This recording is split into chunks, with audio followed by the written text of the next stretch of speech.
Did you know that cinnamon is not just a delicious spice, but also a real treasure for your health and beauty?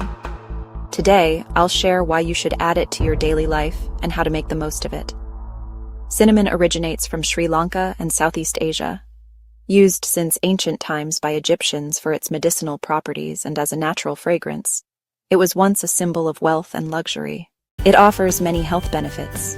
It regulates blood sugar, acts as a powerful antioxidant that protects cells from premature aging, boosts the immune system, and aids digestion by reducing bloating and discomfort.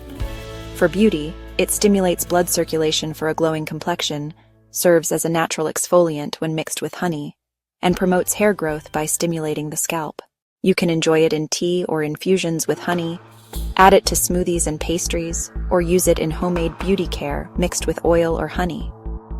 However, avoid consuming too much as it may irritate the stomach, and avoid it during pregnancy without medical advice. Cinnamon is much more than just a spice.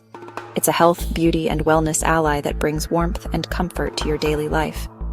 And you, how do you like to use cinnamon? Let me know in the comments. And don't forget to like and subscribe on this channel.